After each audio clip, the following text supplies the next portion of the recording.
தமிழக வெற்றி கழக ஆட்சி அமைந்து இந்த குறுகிய காலத்துல 20,000 கோடி கடன் வாங்கியிருக்கிறாங்க, 17,000 கோடி வருவாய் செலவு செஞ்சிருக்காங்க. நாங்க தான் எல்லாருக்கும் மாற்றம் சொன்னாங்கல்ல, அவங்க சொன்ன மாற்றம் இதுதான். எல்லா திட்டங்களும் பேரை மாத்தி இருக்காங்க. சாலைகள் வர வேண்டும் என்ற எந்த அறிவிப்பும் இல்லை, வேலை வாய்ப்புகளுக்கு எந்த அறிவிப்பும் இல்லை.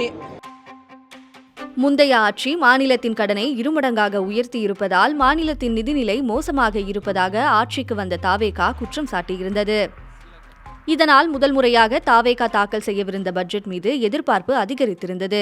இந்த நிலையில் தொலைநோக்கு திட்டங்கள் வாயிலாக வெற்றி தமிழகத்தை உருவாக்குவதை அடிப்படையாக கொண்டு தாவேகா அரசு தாக்கல் செய்திருக்கும் இந்த முதல் பட்ஜெட் உண்மையில் தமிழகத்தை வெற்றி பாதையில் அழைத்து செல்லுமா? அரசியல் கட்சிகளும் பொருளாதார நிபுணர்களும் சொல்வது என்ன என்பதை விரிவாக பார்க்கலாம். மாநிலத்தை இந்த நிதி நெருக்கடியில் இருந்து மீட்பதற்கு பல்வேறு முயற்சிகளை எடுத்து வருகிறது. நீட் போராட்டம், காவிரி விவகாரம் மற்றும் எதிர்க்கட்சித் தலைவர் உதயநிதி கைது ஆகிய பரபரப்பான அரசியல் சூழலுக்கு மத்தியில் தமிழ்நாட்டில் 2026-2027 நிதிநிலை ஆண்டுக்கான பட்ஜெட்டை நிதியமைச்சர் மரிய வில்சன் தாக்கல் செய்திருக்கிறார். காலை 10:01 தொடங்கியவர் சரியாக 12:31 தனது உரையை நிறைவு செய்தார். பெரும் எதிர்பார்ப்பை ஏற்படுத்திய இந்த பட்ஜெட்டில் எப்போதும் போல பள்ளிக்கல்வித்துறை அதிகபட்ச ஒதுக்கீட்டை பெற்றுள்ளது. அதற்கு அடுத்த இடங்களில் மருத்துவம் மற்றும் மக்கள் நல்வாழ்வுத்துறை மற்றும் சிறப்பு திட்ட செயலாக்கத்துறைகள் இடம்பெற்றுள்ளன. அதேபோல செயற்கை நுண்ணறிவு, தகவல் தொழில்நுட்பவியல் மற்றும் டிஜிட்டல் சேவைகள் துறைக்கு குறைந்த நிதியே ஒதுக்கப்பட்டுள்ளது. எனினும் ஆண்டுதோறும் பள்ளிக்கல்வித்துறையின் பட்ஜெட் அதிகரிக்கும் நிலையில் கடந்த ஆண்டை விட இந்த ஆண்டு அத்துறைக்கான பட்ஜெட் 46,000 கோடியில் இருந்து 44,000 கோடியாக குறைக்கப்பட்டுள்ளது. புதிய திட்டங்கள் செயல்படுத்துவதற்கு கிடைக்கும் நிதி ஆதாரம் என்பது குறைவாகவே உள்ளது. எனினும் தாவேகா அரசு அறிவித்திருக்கும் சில அறிவிப்புகள் பல துறைகளில் மாற்றங்களை கொண்டு வரும் என நம்பிக்கை தெரிவிக்கிறார் பொருளாதார நிபுணர் சோமவள்ளியப்பன்.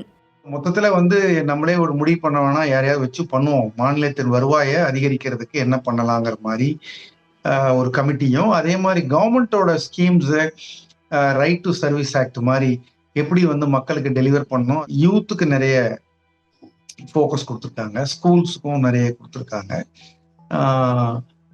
ஆறுகள் ஒரு ஃபோக்கஸ் கொடுத்துருக்குறாங்க, டூரிசம்க்கு ஒரு ஃபோக்கஸ் கொடுத்துருக்காங்க. நிறைய டிஃப்ரெண்ட் டைப்ஸ் ஆஃப் டூரிசம் தமிழ்நாட்டில் இன்னும் நிறைய டேப் பண்ணலாம், அதுலேருந்து ரெவன்யூ கொண்டு வர முடியும், எம்ப்ளாய்மெண்ட் ஜென்ரேட் பண்ண முடியும். அது ஒரு அண்டர் யூட்டிலைஸ்டு சோர்ஸ் ஃபார் தமிழ்நாடுன்னு நினைக்கிறேன் நான். இப்போதைக்கு ரொம்ப கிளீனாக ஒரு ப்ரொக்ரெசிவ் திங்கிங் இருக்கிற, நாட் இன் அ ஹரி, கிராஜுவலா பட் ஸ்டெடியா ஒரு நல்ல டைரக்ஷன்ல போலாங்கிற மாதிரி இருக்கு. வழக்கமான பட்ஜெட்கள் மாதிரி ஒரு பொலிட்டிக்கல் கமெண்ட்ஸுக்கு பயந்துக்கிட்டு, இடைத்தேர்தலை மனசுல வச்சுக்கிட்டு எதையோ ஒன்று டெம்பரரியா கொடுத்துருவோம் அப்படின்ற மாதிரி இல்லாம ஒரு போல்டா, வெரி அனௌன்ஸ்மெண்ட்ஸ் இல்லாத பட் டீடைல்டு பட்ஜெட்டை அனௌன்ஸ் பண்ணியிருக்காங்க. இதை கடந்து காவிரி, வைகை, தாமிரபரணி நதிகளில் நதி சுற்றுலா, தூத்துக்குடி, திருநெல்வேலி விண்வெளி தொழில் முதலீட்டு மண்டலம், சூப்பர் எல்னினோ பாதிப்பை சமாளிக்க நடவடிக்கை என பல துறைகளில் அறிவிப்புகளை தாவேகா அறிவித்துள்ளது. ஆனால் மாணவர்களுக்கான சைக்கிள் திட்டம், மடிக்கணினி திட்டம், வீடு கட்டும் திட்டங்கள் ஆகியவை ஏற்கனவே அமலில் இருப்பதை குறிப்பிட்டு இதை ரீமேக் வெர்ஷன் பட்ஜெட் என முன்னாள் முதல்வர் ஸ்டாலின் விமர்சித்திருக்கிறார். மேலும் பிளாஸ்டாக இருக்கும் என எதிர்பார்த்த பட்ஜெட் வேஸ்ட் ஆகி இருப்பதாக கடுமையாக சாடியிருக்கிறார். குறிப்பாக பெயர் மாற்றம்தான் தாவேகா சொன்ன மாற்றமா என எதிர்க்கட்சித் தலைவர் உதயநிதியும் கேள்வி எழுப்பியிருக்கிறார். இந்த பட்ஜெட் பத்தி பாத்தீங்கன்னா, எங்களுடைய திராவிட மாடல் அரசு, எங்களுடைய தலைவர் கடந்த ஆட்சியில் என்னென்ன திட்டங்கள்லாம் கொண்டு வந்தாங்களோ அதற்கு மேலாம் ஒரு ஸ்டிக்கரை ஒட்டியிருக்கிறாங்க.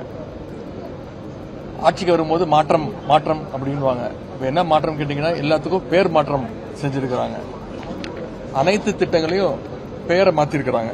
இது தவிர கர்ப்பிணி பெண்களுக்கு தாய் கேர் மையங்கள், திருமணமாகும் பெண்களுக்கு 8 கிராம் தங்க நாணயம் மற்றும் ஒரு பட்டுப்புடவை, ஏழை பெண்கள், விதவைகள், திருநங்கைகள் மற்றும் மாற்றுத்திறனாளி பெண்களை மேம்படுத்த வெற்றி மகளிர் ஆடுகள் வளர்ப்பு திட்டம் ஆகியவை அறிவிக்கப்பட்டுள்ளன.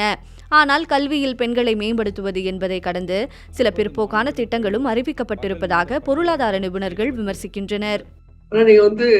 நாங்க திருமணத்துக்கு புடவை கொடுப்போம், தங்கம் கொடுப்போம்லாம் இதெல்லாம் ஒரு பிற்போக்கான, அதாவது நீங்க டௌரியே நியாயப்படுத்துறீங்க என்பது அது எவ்வளவு நடக்கும். அப்ப அந்த மாதிரி நம்ம மோசமான விஷயங்கள் இருக்கு. அந்த மறுபக்கம் சென்டிமெண்ட்ல பாத்தீங்கன்னா ஜனங்க ஆஹா பரவாயில்லையே அப்படின்னு வரவேற்க வாய்ப்பு இருக்கு. இதை கடந்து பெரிதாக எதிர்பார்க்கப்பட்ட ரூபாய் 2500 மகளிர் உரிமை தொகை, வேலையில்லா இளைஞர்களுக்கு ரூபாய் 4000, ஆண்டுக்கு 6 இலவச சிலிண்டர், முழு பயிர்க்கடன் தள்ளுபடி என முக்கிய வாக்குறுதிகள் குறித்து அறிவிப்பு வெளியாகாமல் போயிருப்பது பலருக்கும் ஏமாற்றத்தை ஏற்படுத்தியுள்ளது. எந்த ஒரு திட்டமுமே முழுமையாக இடம்பெறவில்லை. புதிய திட்டங்கள் எதுவுமே இடம்பெறவில்லை.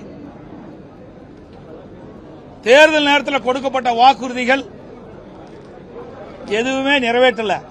கடந்த 5 ஆண்டு கால ஆட்சியில் தமிழகத்தின் கடன் சுமை அதிகரித்திருப்பதால் புதிய திட்டங்களுக்கான நிதி ஆதாரம் குறைவாக இருப்பதாகவும் அதை சரி செய்ய குறைந்தது 2 ஆண்டுகள் தேவை என அமைச்சர் மரிய வில்சன் திட்டவட்டமாக கூறியுள்ளார். பல்வேறு நிதிநிலை குறியீடுகளில் தமிழ்நாடு மற்ற இணை மாநிலங்களுடன் ஒப்பிடுகையில் பின்தங்கிய நிலையே உள்ளது.